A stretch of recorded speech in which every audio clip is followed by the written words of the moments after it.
Well, welcome to another episode of What to Say and How to Say It. Today, we are with our favorite licensed professional counselor, Kyle Hargrove, and we're talking about a seasonal expectation disaster that is on the horizon for a lot of couples, simply because we walk into marriage thinking we know. And then, as most of you have been married more than a moment, no, we really just didn't know. There's a lot of changes that occur physically, emotionally, spiritually, relationally over the course of time. And so going into relationship without some awareness around these things, and then kind of a game plan on how do you deal with them? What are your values around this? What's going to keep you centered? What are your priorities? It can create a hot mess. So if you don't do this well, what can happen is, the whole thing blows up. Like people get divorced, and we don't want to be those people. And so hopefully today we're going to give you some equipping, if you will, in both tools you can use and some mindsets to have to move forward differently in this space. So Kyle, you worked with couples in all sorts of different stages of marriage, not married, married a minute, married too long. You've got the fresh, and then you've got the ones that have, kind of soured and all that, need to be put out with the garbage at night that's gotten old and rotten, smelly kind of thing, and needs some freshening up, if you will. As you're thinking about these seasons that marriage goes through, and probably not all of them are as graphically nasty as I just described, that there are some pitfalls or some watch outs that people just don't have a clue about. So what are your thoughts around this? I guess the first thoughts that I have are that if we want to just go ahead and put this in perspective and call, let's just use our seasons of life and marriage and compare them to the seasons of the year. And we'll start with spring. Say our life goes through spring, summer, fall, and winter. The first thing we got to realize about it is that they don't recycle. They don't turn around and start over again. And we may not know when we're transitioning from one season to another season until things start happening that cause us to scratch our head and say, hey, wait a minute, this is not the way things used to be. I know I'm in that season of life right now where the most common thing for me to have that scratching of the head is when I wake up in the morning and something new hurts for some reason that I'm not aware of. Mm-hmm. And I'm going, hey, wait a minute, this didn't used to happen like this. It used to be that if I woke up and something hurt, I could remember why. I could or you actually did something that caused exactly, it. Yeah, exactly. I'm with you, man. But something hurts for no reason, and things hurt that I didn't even know existed. And it's quite humbling sometimes. And I think especially when couples in relationships begin at the beginning, which is where we begin, obviously, we say things like, for better or for worse, for sickness and in health. And we don't necessarily give a great deal of thought as to what that really means. Mm-hmm. We're willing, spirit's willing. Yeah. But when we get older and when we see these different seasons and the changing of the seasons, we start then getting a refresher, whether we asked for it or not, into what it means to progress through stages of a relationship. And man, they don't look the same at 40 as they did when at 20. Mm-hmm. They don't look the same at 60 as they did at 40 or 45. The expectations that we have of our relationship have got to have some stretch. They've got to have some adaptability and flexibility to them, or we're going to still be holding people that have moved from stage to stage to stage in life to the same set of expectations we had for them when they first started. Oh, When we yeah. first started. Well, and golly, I was so naive in this department when I got married. I had no idea that limerence wore off. You know, that Twitter pated, can't eat, can't sleep. All I think about is you. I'm so in love. I'm not even hungry. I just la la la.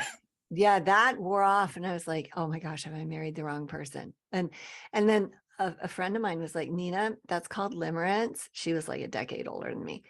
She said, you couldn't survive. That's like one long cocaine trip.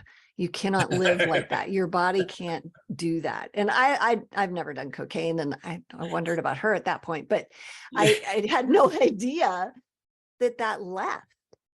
And that was shocking for me. And I'm like, wait, what? Like I loved the feelings.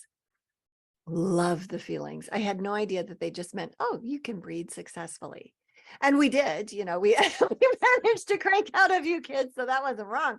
I'm glad I married him, but holy heck, it was just a rude awakening to something that I didn't expect to change.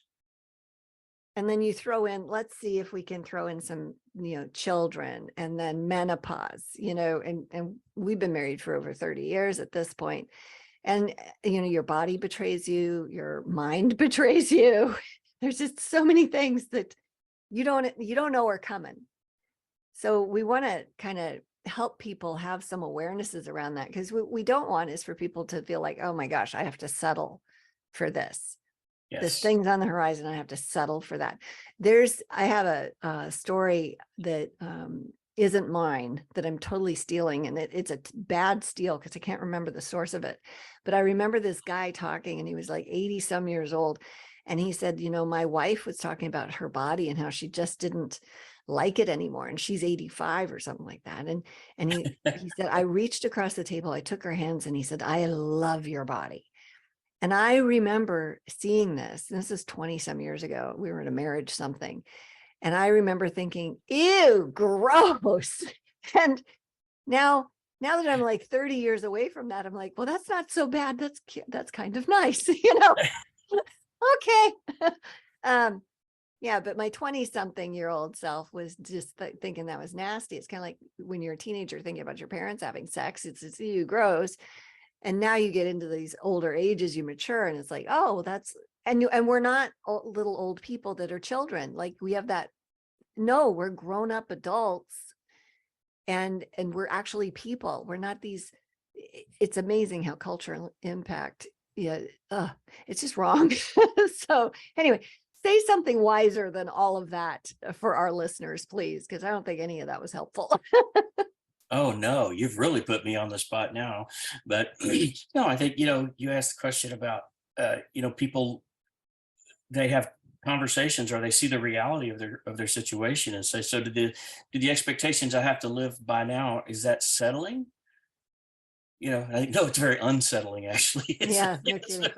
Yeah. But when we say the word settling, is it like, am I having to settle for, you know, less than I once expected, or once, you know, settle for less than we once were? Mm-hmm. And that's true. Yes, we're not now what we once were. I don't think that should mean that we're having to settle, you know, for an older model or whatever. It's just what we become. It's part of nature. Yeah. The infatuation, you know, that word, it morphs from infatuation to my fat situation. Oh. You know, it has different things, you know, in as we grow older, and maybe a little broader, but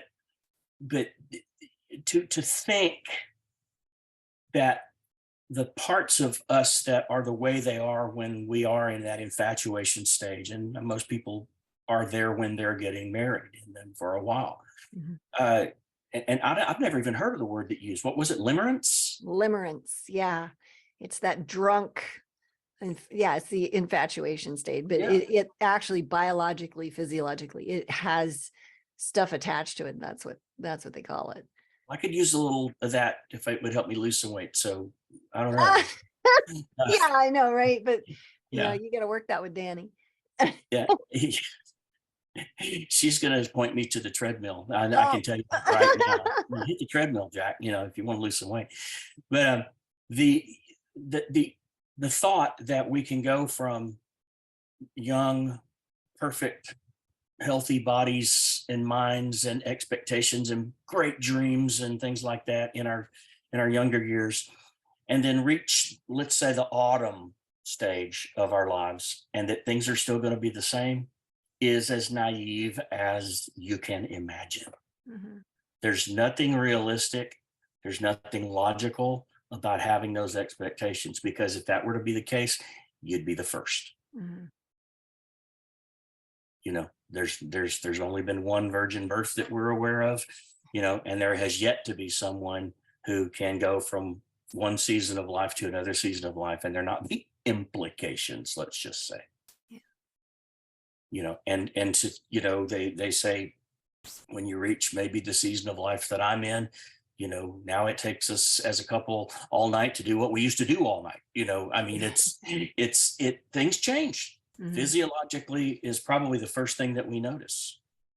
We notice that our bodies get tired more readily, that they that our endurance in lots of different things is not what it once was, or even our desire for a lot of different things begins to change. You talked about the chemical imbalance, the you know, the things that happen, especially with women that are going through that menopause. Man, they can flip flop over and over and over again. You know? It's not fair. No, I can't I wait to, agree. I agree. I, It's not fair. uh, I can't wait to talk to the Lord about that, like in person. Cause you know, you're a 14-year-old girl and you're an emotional hot mess. And then you figure it out. You spend 30, 40 years 40 years figuring that out. And then your body betrays you. And then you're a 14-year-old girl again if you're not careful. And I'm so thankful for modern medicine. I'm not a doctor and I don't play one on TV, but I tell you what, I am so thankful for bioidentical hormones because I didn't go through Yes. all the junk that so many of my friends do. Yes. Um, Better health through modern science. Gotta love it. Thank you, Jesus. Yes. Like no joke. And for me, a lot of it's connective tissue related because the hormone stuff really affects that. But I it's a surprise for a lot of women. And it's a situation and their husbands like the you know, I can't even imagine what it's like for them to be on the receiving end of like my wife has lost their ever loving mind. And women, they hate that part of themselves when they're going through it and they hate being emotional. And it is hard, like it is so hard to get control of that sometimes and to mature and all of that. And if you didn't spend 40 years figuring it out, it's even worse, like dangerously worse, like no joke. So there's all of that. And so then what do? You know, it's like, okay, so I didn't marry this, like maybe I married somebody at 25, 30 years old. They weren't crazy. And now they're crazy, right? Or maybe and this applies to any situation. It could be a wife marrying a guy and he loses his job and then he's depressed because that happens. You know, Yes, men it get, does. it happens. And then what do you do with that? Well, people change. And so you have to navigate the change. I think the most natural thing to do rather than thinking about navigating the change is fearing the change. Mm, And I think that's where a lot of people get caught up and off track in their relationship is something changed that we weren't expecting. There was a turn in the path. The track did not go through. And suddenly we're faced with a completely different reality from what our dreams and our expectations were. And rather than saying, how do we navigate this and how do we make the best of this situation? mm. A lot of times the greatest motivator in terms of actions and behavior is just abject fear. Do you think that's got anything to do with the lack of friendship in the relationship, trust, and all the erosion that's occurred? Yeah, you talked about that 80 something year old, you know, and it's easy to be meek and mild and sweet when you're in your 80s because sometimes that's all you can muster. I know you're Okay. exhausted. But you think about yourself when you were in your 20s, you say it was energetic and it was exciting and it was adventurous and it was this and it was that. And how do you get from that to this without some saying, hey, I got you, Hmm. without some saying, we said for better or for worse. We said, all these things in our vows, and we've said these other things together, and things are changing, and it's just going to require patience, and it's going to require grace, and it's going to require the willingness to take a little bit of time to understand rather than to become bitter Mhm. and judgmental. Uh, you know, so it takes a minute to go through this thing called menopause. So it takes a minute, and then after one part is over, then you got your power surges, and those power surges sometimes they have a life of their own. What are you talking about? Power surge. Well, most people call them hot flashes, but I like Oh, power surges. that's Uh, that sounds so much more flattering. yeah. Well, I don't want to make it any worse than it already is, but those things have a life of their own, and they come and go, and they come and go, and they come and go, and it's extraordinarily frustrating for the women. And I think that there's a lot of fear there too, because there's always the fear of what if this has gone on for so long. What if he runs out of patience? What if he gives up on me? What if he Mhm. wants to trade me in for a newer model? And I say that in a light kind of way, but it's not a light situation when in fact those things do happen. Mhm. And we've seen it happen, and we hear about it all the time. And so the level of intimacy, and I'm not talking about the physical kind, I'm talking about the relational kind, the Right. level of intimacy and friendship that we can develop through the earlier seasons. That's what's going to carry us through that part, because we got to know we got each other. One of the things that happens too, and nobody wants this and nobody plans for it in the way that would be even possible. But when people get older, there's health issues. And they're not things that people predict, right? Most of the time they're a surprise. And sometimes they come on slowly, and sometimes they're just bam here, right? Hmm. And you go, well, what do I do with that? And I think of, some of the famous marriages like Johnny Erickson Tata. Okay. She's quadriplegic, and her husband, as golly, what a supportive, beautiful relationship that he has with her, towards her. And at the same time, that's not that has to be challenging, right? Yeah. Absolutely has to be challenging. And at the same time, you go, well, what else do you have to do? So here's this thing that happened. What are you going to do with it? What are you going to do with it? You just navigate the next now and stay in the present. And boy, does it just waste time and energy to say, well, I wish. We've had, both of my sons have had major thoracic surgeries in their teens. We didn't know that when they were little, until they started growing in that direction. Then we saw that was going to be on the table for them potentially. But you go through stuff like that, and then the health issues that we've had in our own marriage, it's just like you don't get like a manual on how to navigate that stuff. And if you're not friends, then you're kind of alone in all of that. And it's really sad and exceptionally difficult. Yeah.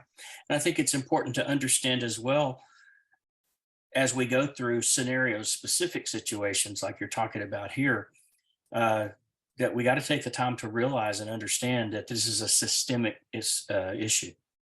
When one of us goes through a medical or physical breakdown or issue or surgery or something that changes our lives for the rest of our lives, it doesn't just change ours. Mhm. It changes that of our spouse, sometimes of our children and other family members as well. It's not just a matter of the person who went through what they went through. This Right. changes the relationship, because the expectations and the roles of each spouse may change Mhm. in that process. And I think just trying to motor on and navigate through it without these recognitions is what gets people in trouble. And I think it's when they're their frustrations get to the point of breaking is because they haven't given thought, and they haven't, hopefully they have good practitioners who Mhm. prepare them for these things. Even if it happens quickly, the practitioner is intelligent enough to say, look, in spite of the fact that this has happened and it may create some significant challenges, you guys have got to be ready for looking at other parts of this as well. And Mhm. I would almost think they're remiss not to say, this is going to affect everybody. Yeah, So that's a be really good ready. point. Yeah, it really does. I had a friend a number of years ago, coworker. She was older than I was. I had no idea how much older because she was in great shape. She was amazing. And her husband was a little bit older than she was, and she never talked about him. And she, I knew her for years, and I didn't know that he was in a home. And she said, "Yeah, I need to run by the home and see, her husband." I'm like, "Wait, what?" Because you make the assumption you're married, that you live together. He never came to any of the company parties or any of that stuff. We never saw him, but nobody thought too much about it because she wasn't the only one that didn't bring a spouse. And but yeah, she said, and I said, "So what's up with that? Are you okay? Are you guys okay?" And she goes, "Oh, he's been there for years. He's had Alzheimer's for about 10 years, and he's not safe, and we can't afford, in-home care. So we're doing this, and it's just much better." And I'm like, how do you do that? How do you? And she has a situation where she was, didn't have to pay for her house for the most part, that was gifted to her. And so she didn't have this financial thing looming over her except for his care. And she would go see him every single day after work. And then she'd spend some time with him on the weekend. But I thought, what an interesting way to do marriage. Because and half the time she said, "Yeah, it's really getting a lot harder. He doesn't recognize me anymore." And you think, well, wow, okay, here's for worse, right? Here's for worse. And she goes, "But there's positives to it too, because I work a lot of nights, and he would hate that, and I'm not there with him at night, and that's okay because I'm not supposed to be anyway. So that, it works out." And there were other pieces of her life that came together. My point is, she saw what was good. She made the best out of a really challenging situation, which is, I think, the number one thing that people need to do is, okay, here's this thing. How do we make the best out of it? What's win, win, win? Win for Yeah. you, win for me, win for the situation, our relationship. Yeah. I think one of the things, and I would be lying if I didn't say that I've been in this position myself before, and thought the wrong thing, uh, made the wrong choices, whatever the case might be. But I think when we find ourselves in a situation where, instead of what we're talking about, what we're hearing from them is things like, "I didn't sign up for this. Yep. Yeah. This is not what I expected, and I didn't, I have not prepared for this, and no, no, no, no, no." It's all about what we didn't do, and what we didn't expect, and what we don't want to have to go through, instead of how can I help, Right. instead of how can I still be a servant to the person that I've committed to love for the rest of my life. No, that's a good point. Yeah. If we think our lives are ours, and they're not, they've been bought with a price. And so whose agenda are we carrying out? I guess Well, we need to, I'm not yeah. saying anything else after that. I'm done. Okay.